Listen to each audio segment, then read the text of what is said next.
1절에서 15절까지 제가 가진 성경책으로는 1092쪽 정도 될 것입니다. 15절까지 함께 읽겠습니다. 유다의 왕 요시야의 아들 여호야김이 다스리기 시작한 때에 여호와께로부터 이 말씀이 임하여 이르시되 여호와께서 이와 같이 말씀하시니라. 너는 여호와의 성전뜰에 서서 유다 모든 성읍에서 여호와의 성전에서 와서 예배하는 자에게 내가 네게 명령하여 이르게 한 모든 말을 전하되 한마디로 감하지 말라. 그들이 듣고 혹시 각각 그 악한 길에서 돌아오리라. 그리하면 내가 그들의 악행으로 말미암아 그들에게 재앙을 내리려 하던 뜻을 돌이키리라. 너는 그들에게 이와 같이 이르라. 여호와의 말씀에 너희가 나를 순종하지 아니하며 내가 너희 앞에 둔 내 율법을 행하지 아니하며 내가 너희에게 나의 종 선지자들을 꾸준히 보내 그들의 말을 순종하라고 하였으나 너희는 순종하지 아니하였느니라. 내가 이 성전을 실로같이 되게 하고 이 성을 세계 모든 민족의 저주거리가 되게 하리라 하셨느니라. 예레미야가 여호와의 성전에서 이 말을 하매 제사장들과 선지자들과 모든 백성이 듣더라. 예레미야가 여호와께서 명령하신 말씀을 모든 백성에게 전하기를 마침에 제사장들과 선지자들과 모든 백성이 그를 붙잡고 이르되 내가 반드시 죽어야 하리라. 어찌하여 내가 여호와의 이름을 의지하고 예언하여 이르기를 이 성전이 실로같이 되겠고 이 성이 황폐하여 주민이 없으리라 하느냐 하며 그 모든 백성이 여호와의 성전에서 예레미야를 향하여 모여드니라. 유다의 고관들이 이 말을 듣고 왕궁에서 여호와의 성전으로 올라가 여호와의 성전 새 대문의 입구에 앉음에 제사장들과 선지자들이 고관들과 모든 백성에게 말하여 이르되 이 사람은 죽는 것이 합당하니 너희 귀로 들음같이 이 성에 관하여 예언하였으니라. 예레미야가 모든 고관과 백성에게 말하여 이르되 여호와께서 나를 보내사 너희가 들은 바 모든 말로 이 성전과 이 성을 향하여 예언하게 하셨느니라. 그런즉 너희는 너희 길과 행위를 고치고 너희 하나님 여호와의 목소리를 청종하라. 그리하면 여호와께서 너희에게 선언하신 재앙에 대하여 뜻을 돌이키시리라. 보라, 나는 너희 손에 있으니 너희 의견에 좋은 대로 옳은 대로 하려니와 너희는 분명히 알아라. 너희가 나를 죽이면 반드시 무죄한 피를 너희 몸과 이 성과 이 성 주민에게 돌리는 것이니라. 이는 여호와께서 진실로 나를 보내사 이 모든 말을 너희 귀에 말하게 하셨습니다. 아멘. 여기까지 읽겠습니다.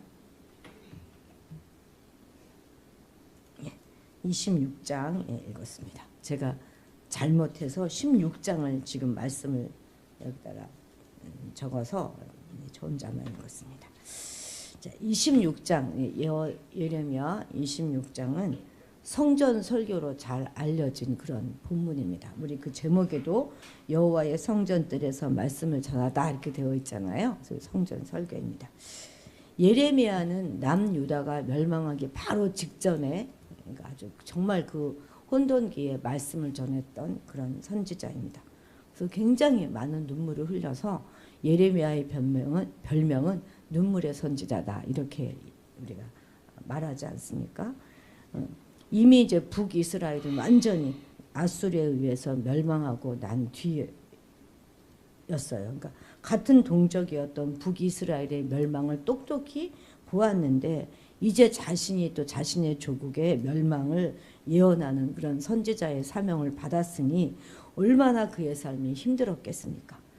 요시야 왕 13년부터 이제 활동하다가 10년 이상 한참 활동하다니 10년 이상의 침묵기를 걸치고 난 뒤에 오늘 다시 여호야김 왕이 등극했은 그때에 다시 말씀을 선포하기 시작했다 하는 것이 이제 1절 말씀인데요. PPT 먼저 하나 보시겠습니다.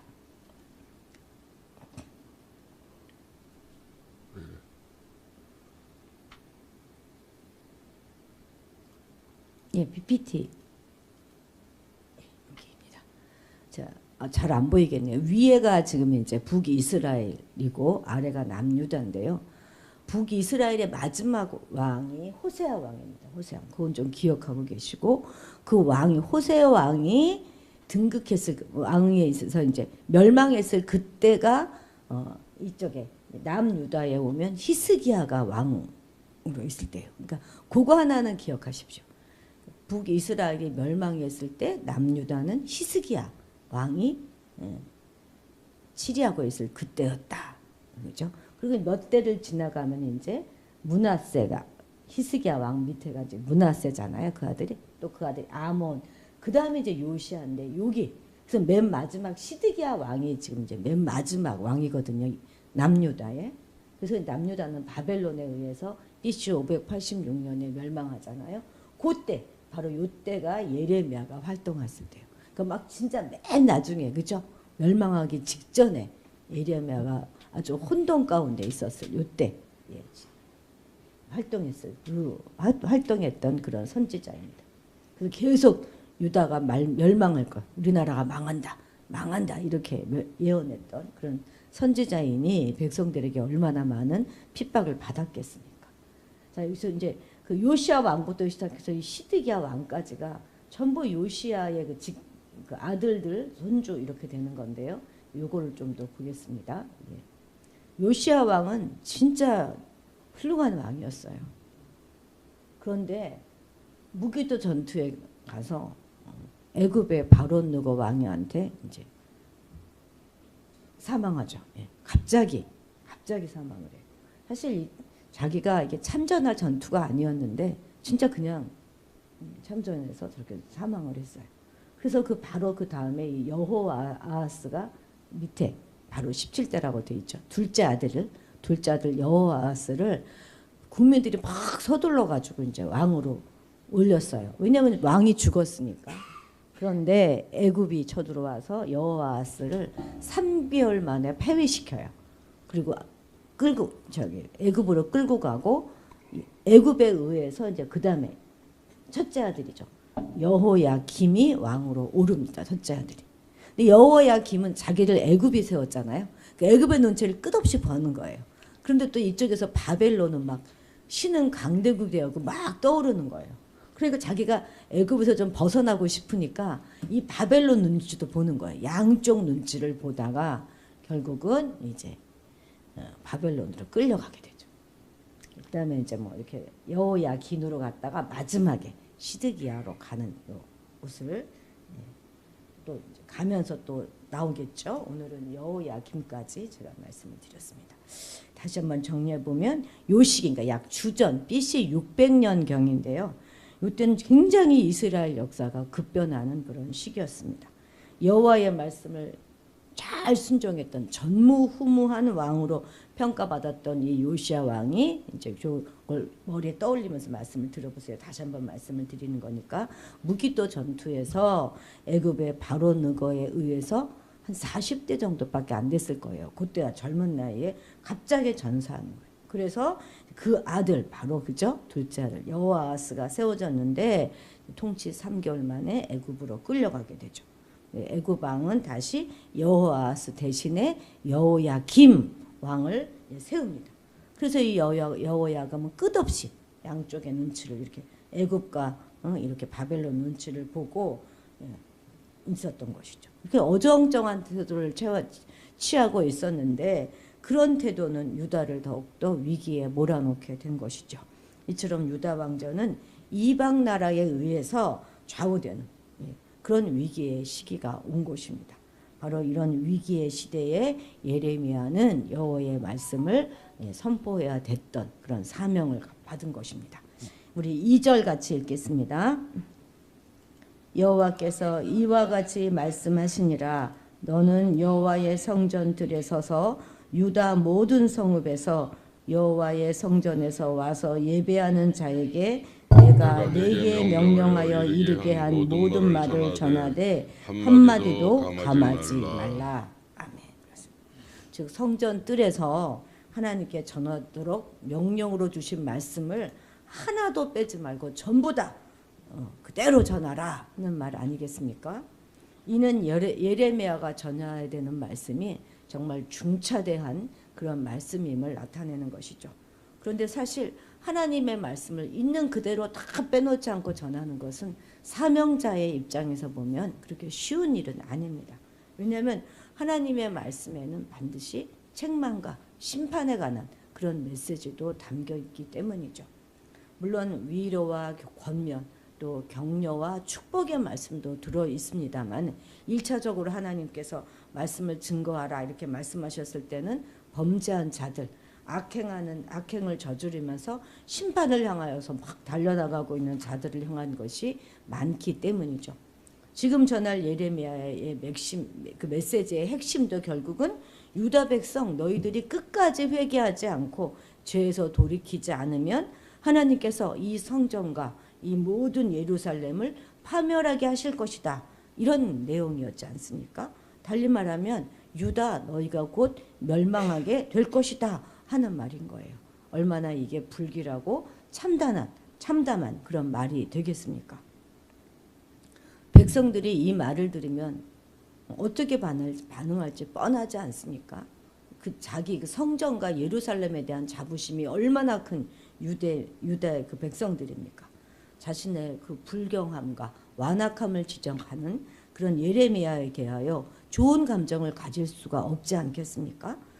그에게 감사하고 그 말에 수긍하고 그래서 회개의 자리로 얼른 나아가겠습니까? 이들이 우리도 왜 자녀에게 한마디 하려고 그러면 아주 그냥 눈치 한참보다 한마디 하면 득달같이 그냥 엄마는 그러냐고 이러잖아요, 아이들이. 이제 그런 식인 거죠. 이런 패역한 백성들 가운데로 나아가서 하나님의 말씀을 전해야 하는 이 예레미야는 분명 그들의 반응이 어떠할지에 대해서 훤히 알고 있었어요. 하지만 그는 그러한 백성들의 반응 여부에 상관없이 하나님의 말씀을 있는 그대로 전해야 했던 것입니다.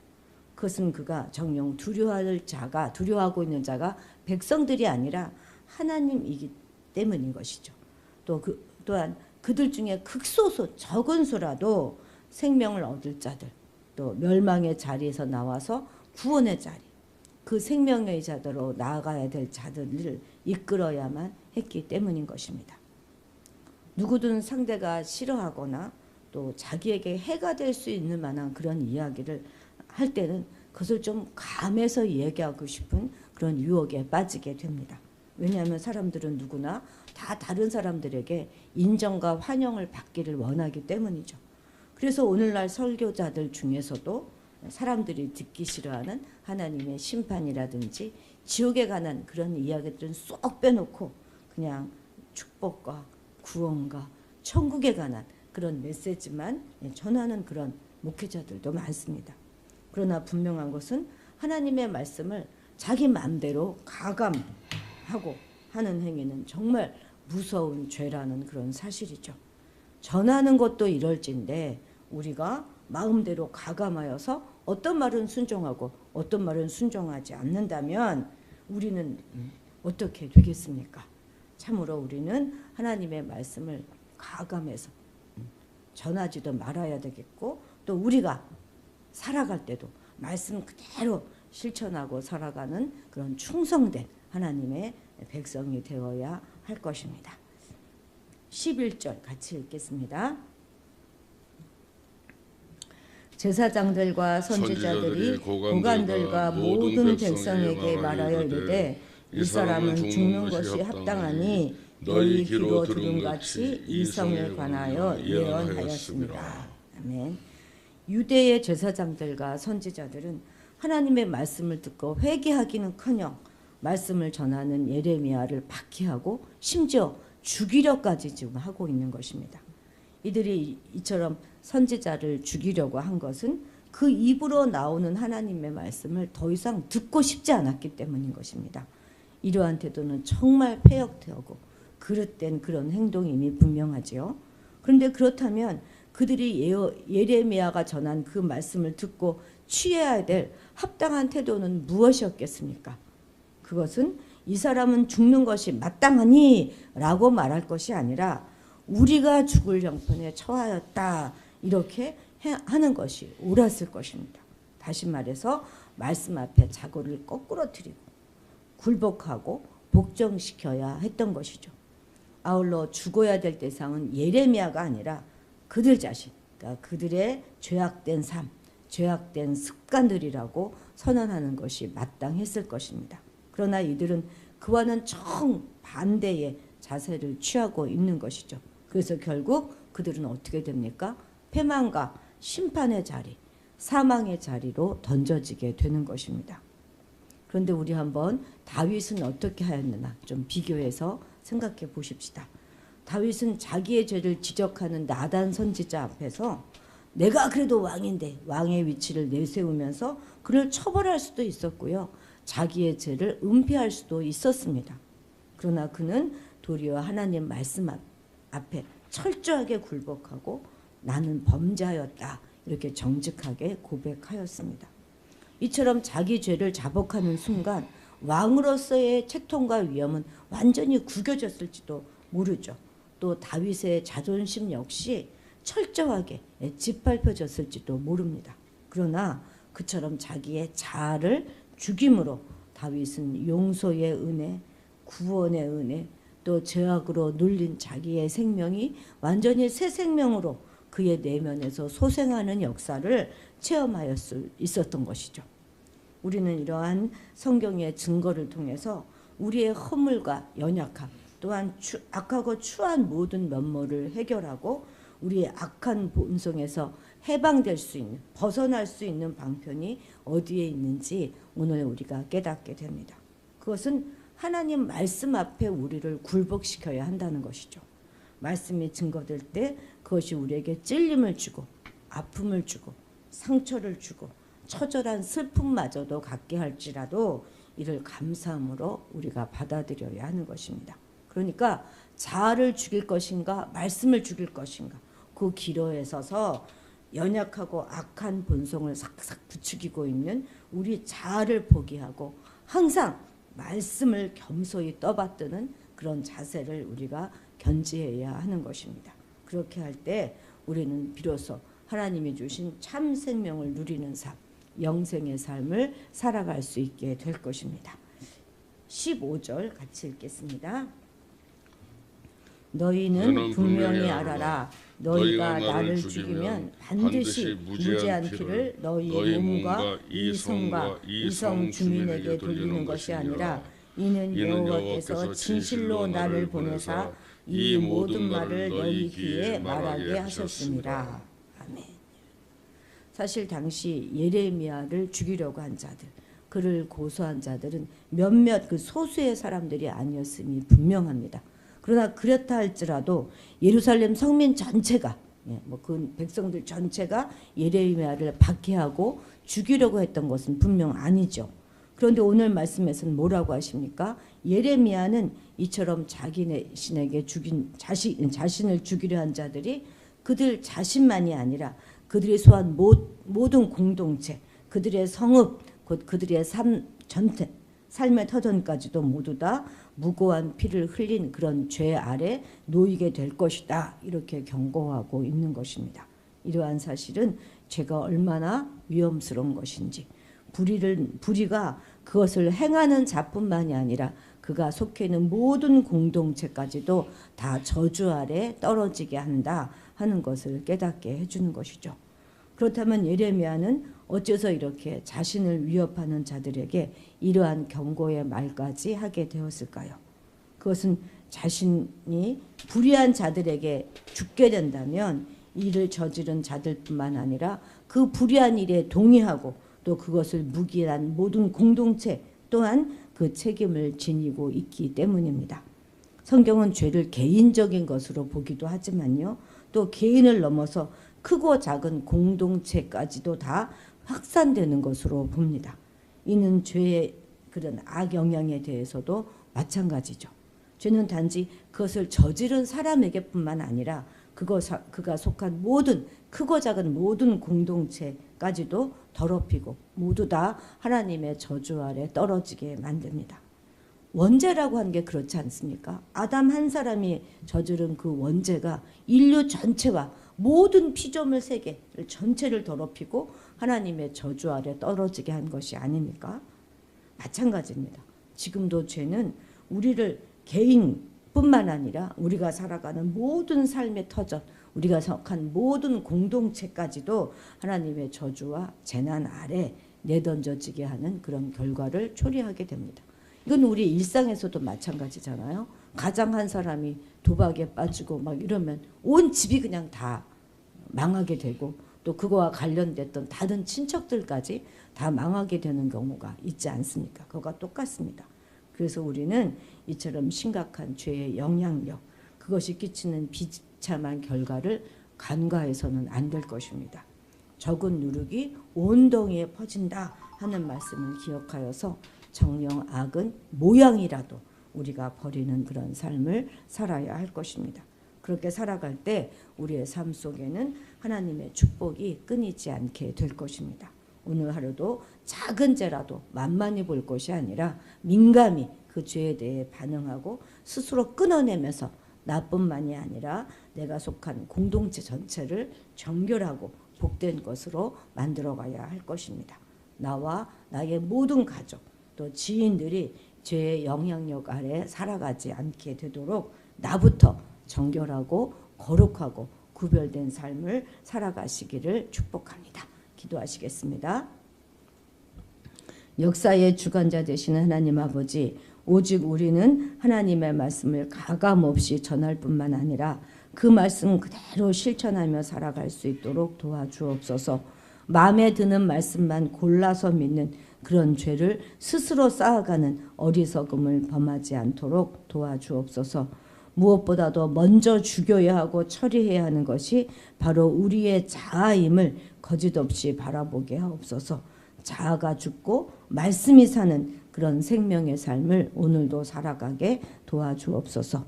우리 한 사람 한 사람이 그저 개인으로 그치는 것이 아니라 한 공동체의 한 일원으로서 우리의 모든 죄악이 결국 공동체를 파멸시킬 수도 있다는 사실을 늘 기억하게 하셔서 나부터 거룩하고 구별된 그런 삶을 살아갈 수 있도록 도와주옵소서.